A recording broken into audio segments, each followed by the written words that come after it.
Prince Abdulmajid Ataka wọ́n ti ṣàlàyé ìrìn àjò wọn fún wa.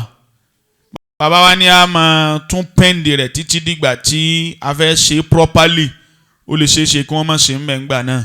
So abẹ́ gbogbo jàmáà nítorí tọ́lọ́run torí ìjòkó ẹlẹ́kọ̀ọ́ ni ẹ gbọ́dọ̀ jáwọn èèyàn máa ń mọ step kọ̀ọ̀kan tẹ́ ẹ bá ń gbé ní òfin jọ bíi pé ẹ máa tẹ́ ń ṣe. Bàbá wa Prince Alhaji Abdulmajid Ataka, we are going to invite him now láti ṣe nǹkan méjì papọ̀ ńgbà tí máa invite wọn. Ìbá ní kí wọ́n dúró gbọ́ ẹ̀yìn àná Muhammad sallallahu alayhi wa sallam. Yóò ti kọjá táìmù tí wọ́n fẹ́ máa lọ. Lẹ́yìn wọn á padà síbi yìnyín àná Muhammad sallallahu alayhi wa sallam. Sir, may I have you on stage? Ẹ dákun ẹ máa bọ̀ sà. Èdè òní ẹ bá tún sọ tahal una. Zo. Fúlàní tó yé mi sí owó ni wàá dùchẹ́ dẹ̀ ẹ̀ mú wa. Wà bíà. Alhaj Prince Abdulmajid Ataka tí wọ́n dúró síwájú wa yìí tí gbogbo wa ń wò wọ́n yìí kò ní ìdíkẹ́yìn ọ̀sẹ̀ máa níwọ̀n ẹsẹ̀ yàn kéke wọ́n lé ojú ló máa ń tí ó yónú. Ọlọ́run ọba mi ṣàánú yín gẹ́gẹ́ bí n tí mo sọ fẹ́ nìkan níjó ní ìgbà tí bàbá ọ̀tẹ́ kó wa lọ́bì kan wọ́n ní a bá a sọ̀rọ̀ mo wá sọ fún wípé gbogbo nǹkan lọ́lọ́run ti fi sí kápá rẹ̀ àmóyọ nǹkan kù ó wá rò pé kí ló tún kù mí tóun lówó dé yìí mo lọ́lọ́run ò fìgbà tí Ọlọ́run ó gbẹ̀mí yín hàn yín eléyìí ò sí ní kápá yín ó ní bẹ́ẹ̀ ni ó ti tán mo ní ó tún kù o àwọn kan ti lówó ṣáájú kàlánù ọmọ báwọ́rá ẹ̀rín àwọn kan ti lówó ṣáájú Ọlọ́run sì fà padà sí ibú kàn wọ́n kí ẹ̀dá ọ̀rá padà sí ibú ò sí lọ́wọ́ rẹ̀ ọwọ́ Ọlọ́run nìkan ló wà èyí nìna ò sí nù kápá yín èyí tó wá tún kún tó já sí pé kódà kéèyàn lówó kó rà á òun làlàáfíà wọn á ní bó ti lówó tó yìí wọ́n travel rẹ̀ out but we lose him. Àwọn ìbò kan tí máa bẹ̀rẹ̀ pẹ̀lú sọ́rí Ọlọ́run má jẹ́ wọ́n sọ fún yín bí bó bá ti fẹ́ sọ̀rọ̀ fún yàn tó bá ní sọ́rí má gbọ́ yòókù. Ìyàwó mi ńgbà tó fẹ́ bí ìbejì dókítà wa ní please ta ló ní ọmọ ó wá ní sọ́rí mo ní ẹ má sọ̀rọ̀ tó kù lẹ́yìn rẹ̀ àsìkò kú mo ní mi bó sọ wọ́n yé bẹ̀rẹ̀ sọ́rí pẹ̀lú ọ̀rọ̀ ọ̀dùnnú yé bẹ̀rẹ̀ pẹ̀lú sọ́rí congratulations ni mo bẹ̀rẹ̀ rẹ̀ àwọn ìbò tí mo bẹ̀rẹ̀ pẹ̀lú sọ́rí Ọlọ́run ní jẹ́ wọ́n sọ fún yín. Àmín. Ètò tí à ń ṣe yìí ẹ̀yin náà lẹ ní ètò tẹ́ ẹ mọ̀ sí ni ètò tẹ́ ẹ dá sí ni ètò tẹ́ ẹ fẹ́ jí ó wáyé ni àmọ́ kó má dàbí pé mi ní tí ọ̀rọ̀ sí yín lẹ́nu mo fẹ́ kẹ́ sọ̀rọ̀ kódà bó ṣe ṣẹ́jú kan bet ẹ lè rẹ́ǹtì mi fún láti máa tú ọ̀rọ̀ yín ó kàn já sí pé 1 word 1 million tó bá wú ọ̀rọ̀ tiẹ̀ ni ọ pé ọ̀bá ní 1 word 1 kọ́bọ̀ ọ̀rọ̀ tèmi ò tí ì bá tú fún yín 1 word 1 million tó bá rí bẹ́ẹ̀ ẹ jẹ́ máa ń tu ẹ má wọ́ọ̀rì pẹ̀lú 1 million nǹkan sáwàdà ni kéèyàn máa gbé ìsìwá ẹ̀ kó tó má lè tú ọ̀rọ̀ ẹ dákun sínú òòrùn gan èèyàn ní tu.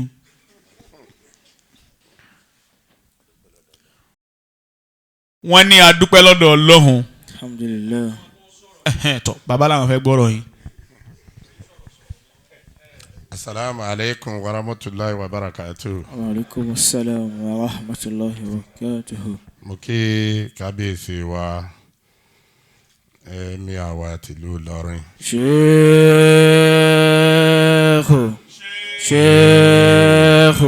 Sheikh wallahu ya'simuka minan nas la takhafu darqa wala takhsha wala hawla wala quwwata illa billahi al-aliyyil azim. Kí gbogbo àwọn àfáà wa pátápátá tí wọ́n wà lórí ìjókòó. Allahu hayatuhu. Kí gbogbo àwọn tí a wá láti ọ̀nà jíjìn àbí tòsí. Ó kí àwọn alásàlátù wa. Assalamu alaikum wa rahmatullahi wa barakatuh. Wa alaikum assalam wa rahmatullahi wa barakatuh. Ọ̀rọ̀ ó yà mí lẹ́nu ìgbà tẹ́ni kí n wá sọ̀rọ̀ lénìí. Torí àwa Ìjẹ̀bú lèmi Èkó náà láti lo gbogbo ayé wa. I was a councillor here in Lagos. I was a vice chairman Shomolu local government. I am the first executive chairman Koshofe local government, all in Lagos. Subject to the will of Almighty Allah, I was PA to Honorable Minister of State, Federal Minister of Finance.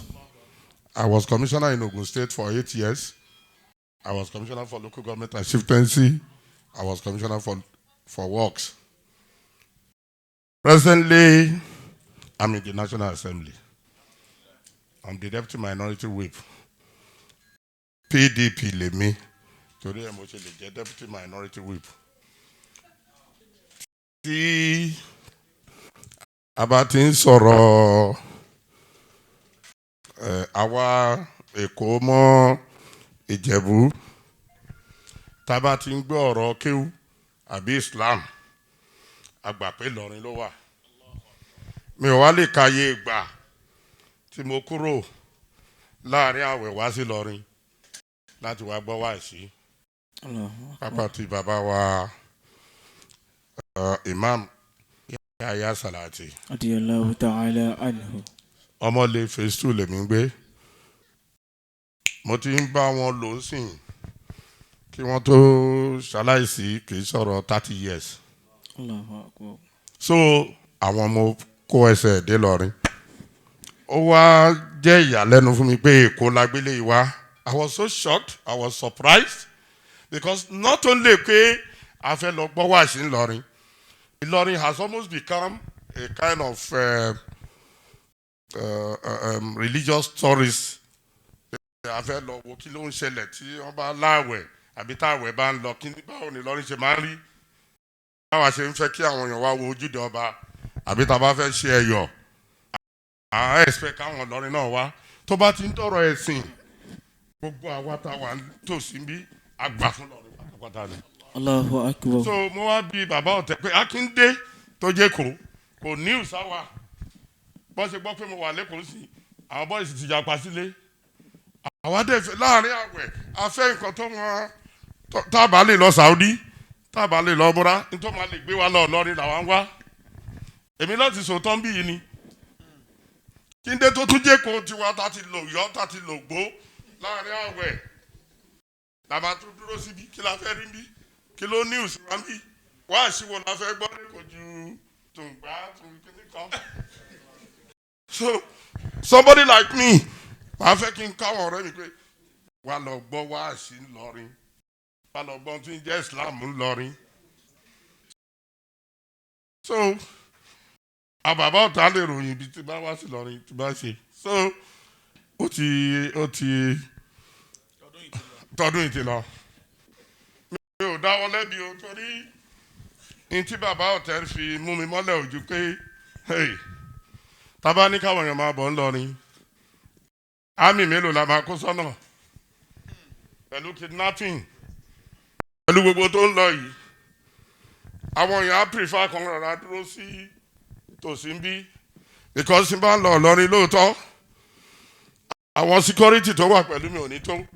A máa ń lọ sí báràkì tí ẹfun alẹ́ àmì 3 4. Àwọn tó sọ Nàìjíríà di bẹ́ẹ̀ lọ́wọ́ wọn. Gbogbo wa ni a máa di tán. So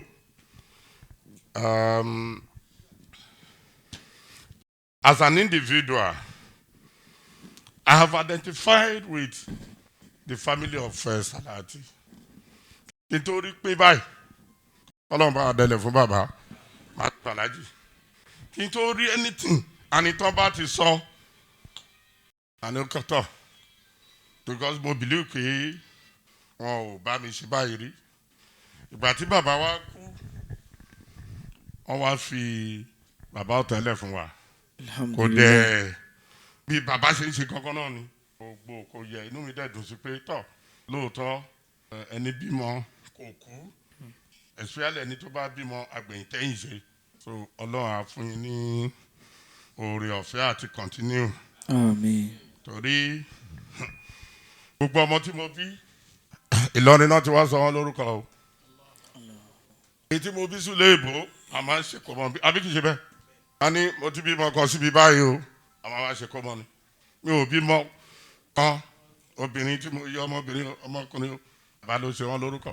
So that is my own position, that is my own love and a genuine surrender to Islam Ìlọrin-based Islamic practice because kì í ṣe pé mi ò lè sọ iye mọ́ṣáláṣí tí mo ti kọ́ ẹ kò dàbí kí n gbọ́ wáàsí especially wáàsí láti Ìlọrin ó máa ń dùn mọ́ mi púpọ̀ a máa ń lọ ìlú káàkiri a máa ń kí n lọ wò ó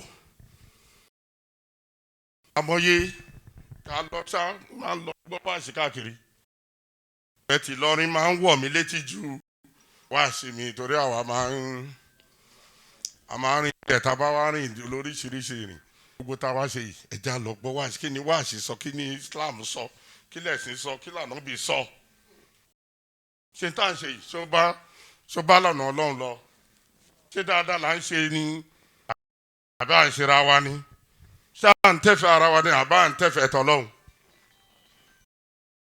So I'm only doing all that láti balance whatever.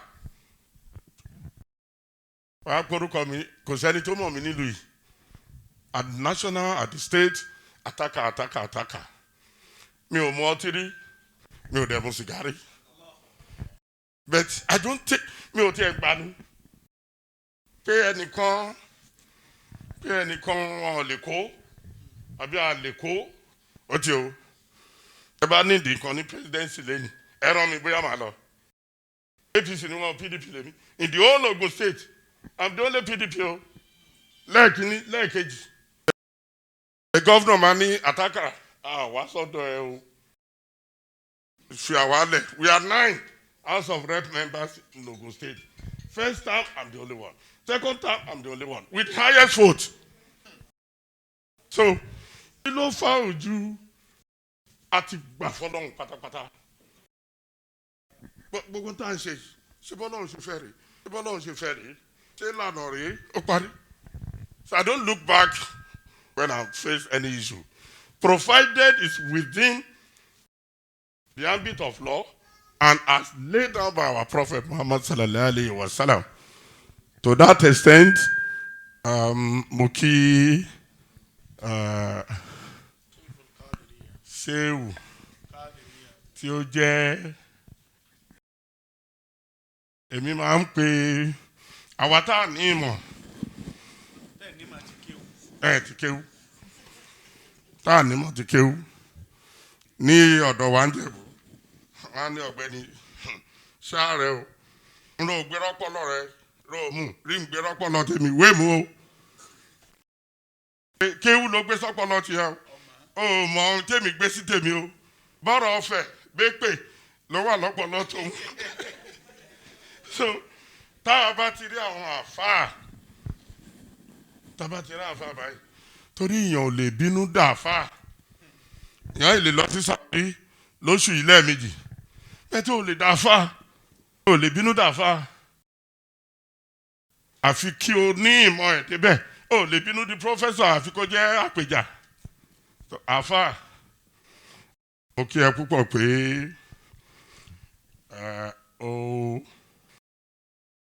ó dúró níbi tó yẹ kí bàbá ti dúró àwa a jẹ́ ọmọ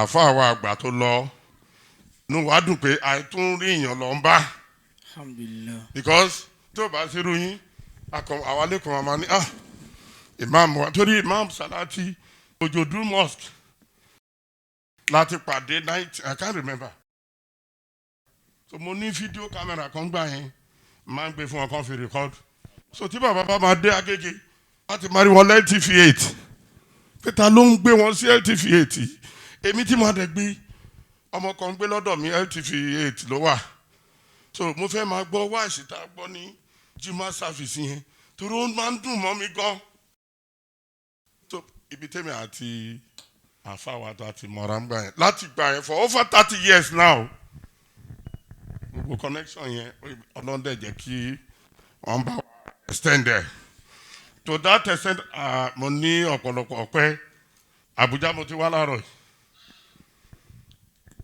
mo pa bí màá ṣe tún padà mo dẹ̀ fẹ́ ráwọn èèyàn bíi méjì mẹ́ta tán gbọ́ pé mo wà lẹ́kọ̀ọ́ mo ń wo bí n ṣe lè mítìn lóríṣiríṣi ló wà ń lù l'Àbújá mo ṣe fi kàn hàn yín because ọ̀rọ̀ náà fẹ́ ó fẹ́ yíwọ́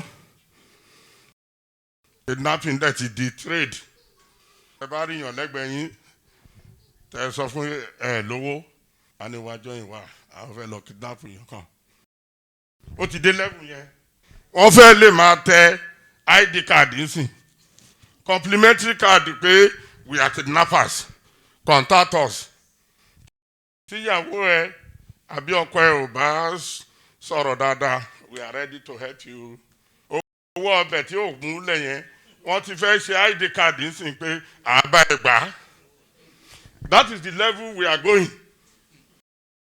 Títí ìyàwó méjì tán bá bára wọn jà ó máa rí ID card wọn máa drop ẹ lẹ̀ ó ti ṣẹlẹ̀.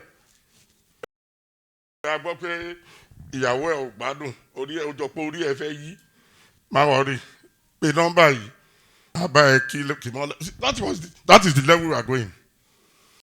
So I think and we decided there must be something. Ọ̀rọ̀ political parties kò ṣe mọ́. Òfin tó mẹ́lẹ́ àti mẹ́lẹ́gún báyìí wo Muslim wo Christian mọ́ wọ́n kidnap àwọn ọmọ school ọmọ yẹn rìn wọ́n fún wọn ní tramadol 25 milligrams kí wọ́n lè rìn ṣe làwọn crash wọ́n crash wọ́n lè ṣe lọ shoot wọn bẹ́ẹ̀ l'Abuja wọ́n dẹ̀ pa àwọn mẹ́tẹ̀ẹ̀ta. It has gone to that. Kì í ṣe àwọn ọmọ yẹn ló máa san owó àwọn òbí wọn ni o àwọn ọmọ náà pa àwọn ọmọ private university definitely àwọn ọmọ ajẹ bọ́tà ló máa wà bẹ́ẹ̀ àwọn yẹn ò lè rìn wọn ò lo tramadol rí. So that is the level. So there is going to be a very powerful meeting in Abuja tomorrow and anybody tó bá fẹ́ lọ meeting gidi ó gbúdọ̀ ná kí ni ìwọ náà máa sọ tó bá débẹ̀ kó má jẹ́ pé. So I concur to Budodi Abuja, if not this evening, very early tomorrow. To that extent, I want to say, gbogbo ara ni mo fi dúró di pẹ̀lú foundation yìí, and a ṣe kì í ṣe mistake tèmi o, torí ṣe mo ń rush bọ̀ pé 10 yẹn báyìí máa gbọ́ wá sí.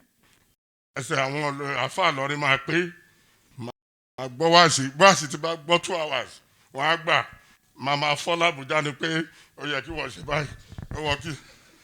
Ìgbà tó dẹ̀ ń da aago 12 àwù aago kan àbà kì í ṣàdéhùn wa nìyẹn aago 10 àbẹ̀rẹ̀ wáàsí tó bá di aago 12 2 hours ní èrò tí mo bá débi ṣùgbọ́n rírun téèyàn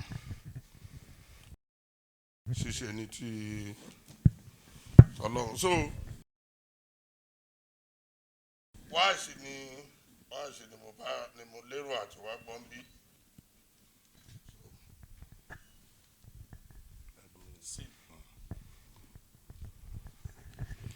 ẹ ṣe borúkọ. ẹ dúró kù ìṣẹ́jú kan tẹ́ fi máa lọ ìṣẹ́jú kan kò ní tó bẹ́ẹ̀ gan gbogbo ohun tí wọ́n sọ fún wa látàárọ̀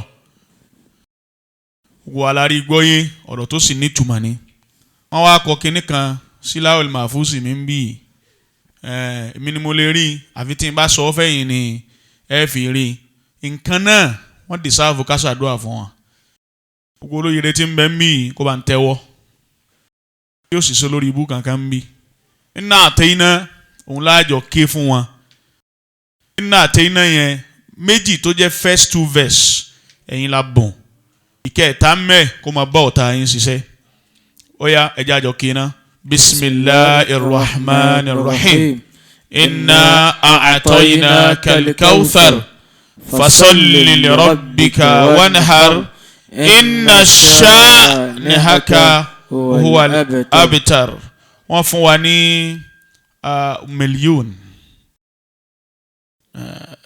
inshallah wọ́n fún wa ní $1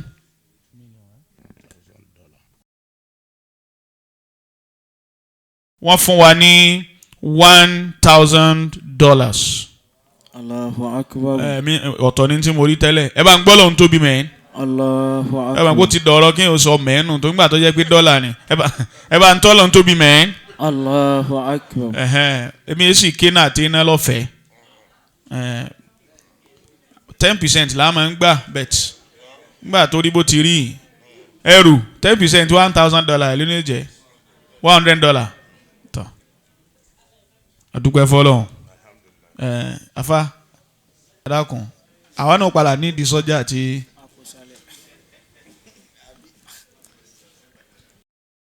Ọlọ́run níjẹ́ ó burú fún yín. Àmín. Ẹ bẹ̀rẹ̀ dáa. Ọlọ́run já máa bá a lọ dáa. Àmín. Ọlọ́run já parí dáa. Àmín. Àwọn èèyàn gbọ́rọ̀ yìí. Bàbá mi ń mọ̀. Ájì Yomi ní Yomi Fash. Àwọn tí wọ́n tẹ̀lé wọn wá wọ́n láwọn fún wa ní ìgbọ́ ni bàbá. 100,000. 100,000 naira. Allahu akbar. Àwọn tí wọ́n jọ wá pẹ̀lú Alhaji wa Honorable Ataka wọ́n láwọn náà support donation yẹn pẹ̀lú 100,000 naira. Allahu akbar. Ojú mi fírírí Ajiba Ture nísìnyí. Bẹ́ẹ̀ni. Ọlọ́run níjó burú fún yín o. Àmín. Gbogbo bí ọba dé tọ̀ bá ara wọn tẹ́ ẹjọ́ ń bẹ àìní bẹ mọ́ ní ń bọ̀ wá díẹ̀ díẹ̀ hùn. Allah. Alhaji wa Yomi Fash Lanso Yomi Fash kò ní burú fún yín o. Àmín. Kò ní burú fún yín o. Àmín. Ṣé wọ́n gbọ́ báyìí? Ọlọ́run níjó burú fún yín o. Àmín. Kò ní fẹ́ burú fún yín o. Àmín. Kò ní burú fún yín láíláí. Àmín. Nínú àwọn tí wọ́n bá pẹ̀lú bàbá wa Sheikhul Qadir yíyà tọkàntọkàn ni wọ́n wà wọ́n sì ń bẹ taratara Ọlọ́run ò ní padà lẹ́yìn tiyín náà. Àmín. Wọ́n ní Ramadan program wa tí wọ́n máa ń ṣe lọ́dọọdún yẹn wọn ò ní lè ṣe pẹ̀lú èèyàn púpọ̀ torí COVID-19 wọ́n máa jẹ́ 75 ẹ̀dẹ̀ wá pẹ̀lú bòmú yín Ájì Yomi bí wọ́n ti ń sọ ọ́nù kò ní burú fún yín ọlá Nabi sallallahu alayhi wa sallam ẹ já lọ sọ́dọ̀ àná Muhammad Sallallahu alayhi wa sallam. yòǹbó rẹ̀. Sallallahu alayhi wa sallam.